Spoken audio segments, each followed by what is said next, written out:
Yes, Kenya. Tamu sana, tamu sana, tamu sana, yes, tamu sana. About 3 days ago, President Uhuru Kenyatta met Western Kenya leaders at State House, Nairobi, and he divulged to them that he felt disappointed by Musalia Mudavadi joining William Ruto.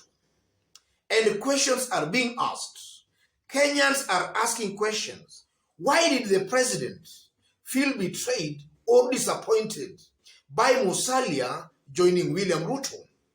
That's the question I want us to try to answer here, after which we are just going to see what now Uhuru Kenyatta intends to do to Musalia Mudavadi.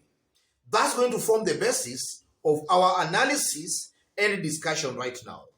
So if in case you've just bumped here for the very first time, kindly subscribe, give this video a like. Thank you, God bless you, God bless Kenya. Yes, why did the president feel betrayed or disappointed by Musalia Mudavadi? I strongly believe there are many reasons that can explain that. But in my considered opinion, there is only one main reason why I believe the president felt betrayed by Musalia joining William Ruto. And the reason is simple. The president had a soft spot for Musalia Mudavadi. And the president had Musalia Mudavadi in his succession matrix or question. That's the only reason, in my considered opinion. The main reason the president felt betrayed by Musalia joining William Ruto. And why am I saying that? It's a given fact, ladies and gentlemen, that Uhuru Kenyatta, for very many years now, has had a soft spot for Musalia Mudavadi. And just to maybe take you back to some years back, in the year 2002, as the whole country was actually angling towards NAC, Musalia Mudavadi actually made a retreat and went back to Uhuru Muigai Kenyatta, and actually Musalia Mudavadi ended up losing his Sabatia parliamentary seat. And I strongly believe, ladies and gentlemen, that Uhuru Kenyatta and Musalia Mudavadi, they might have established some bond earlier on, or rather earlier on in those past years. And then we also remember in 2013, it was also rumored that Uhuru Kenyatta had actually agreed to step down in favor of Musalia Mudavadi for the presidency. But then some Uhuru Kenyatta foot soldiers and some leaders around Uhuru Kenyatta actually thwarted that. And they just convinced Uhuru Muigai Kenyatta to go on and contest for the presidency. That was in the year 2013.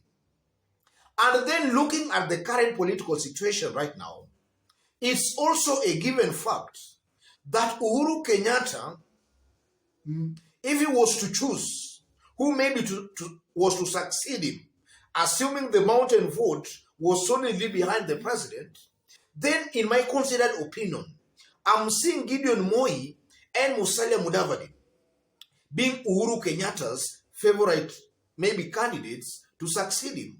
But simply because these two leaders, they don't have the ground. They lack the ground support.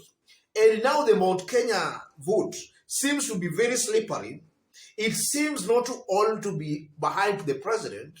The president found it not tenable maybe to endorse or support any of these two leaders. But still the president, in my considered opinion, he still has these two leaders, Gideon Moi and Musalia Mudavadi, at the back of his mind. Maybe in president's own calculation, he had figured out a situation. Maybe sometimes in future, not necessarily this year, a combination of maybe Musalia Mudavadi and Gideon Moi could team up together. But now that Musalia is joining William Ruto, is just actually thwarting that. In fact, Musalia joining William Ruto is actually injuring Gideon Moi politically. And it's also a given fact, ladies and gentlemen, that in 2002, Moi, the late Daniel Torotich Arab Moi, endorsed Uhuru Muigai Kenyatta. And it's widely believed and rumored that before the president died, Daniel Torotich Arab Moi, they might have had some unwritten agreement or vow for Uhuru Muigai Kenyatta to make sure he takes good care of Gideon Moi. And now we have Musalia Mudavadi actually aiding William Ruto, Gideon Moi's opponent, is aiding William Ruto to kill Gideon Moi politically. Because it's a given fact again that as William Ruto rises politically, Gideon Moi can only decline politically. As William Ruto declines politically, Gideon Moi's star just shines automatically. So by Musalia working with William Ruto, he's just helping Ruto rise. He's helping William Ruto's star to rise politically, as Gideon Moi's star dims politically.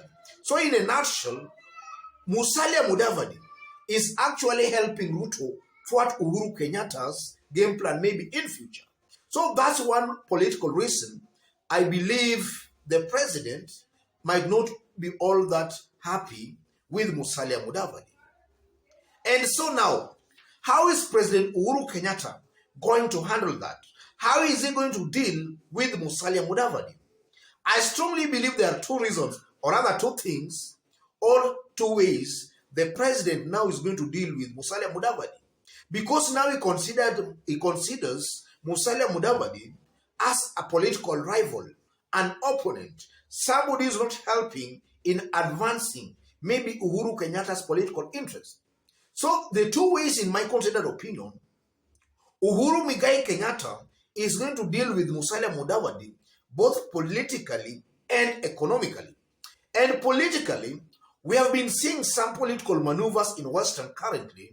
In fact, as I talk, a majority of Western Kenya leaders have already dumped Musalia Mudavadi for Azimio.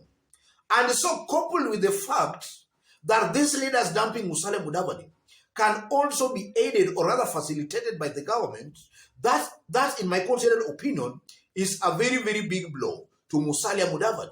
And I'm saying it's a big blow to Musalia Mudavadi because even on the ground in Western, Musalia's move is very unpopular among the Mulembe nation, or rather among the Luhya population in Western. So if aided by, then again, the instruments of the state, I tend to believe Musalia Mudavadi will find the going in Western very, very hard for him. And now as I talk, there are very strong indications that new political players are actually emerging in Western. We are seeing a most likable possibility of Eugene Wamalwa actually rising steadily, or rather politically, in Western. Because as things stand today, a majority of defectees in Western, we are seeing them joining Eugene's party, DAP Kenya. And in the few months coming, Eugene Wamalwa, in my considered opinion, will be a force to reckon with in Western Kenya. So we are just going to see other new kingpins emerge in the Mulembe nation, new ethnic kingpins in the Mulembe nation. And that will deal a big blow to Musalia Mudavadi. And also, ladies and gentlemen, it's also a given fact that Raila commands a majority support in Western Kenya, in the Luhya nation. So with also the assistance of the system in that part of the country, I tend to believe Raila is going to help Uhuru Kenyatta actually deal squarely with Musalia Mudavadi. And simply because, again, the Mulembe nation have already embraced Raila Odinga. That's the political angle I tend to believe the president will take in making sure he deals squarely with Musalia Mudavadi. And then economically, it's a given fact, ladies and gentlemen, that Musalia as a person, there are two major scandals his name has always featured in.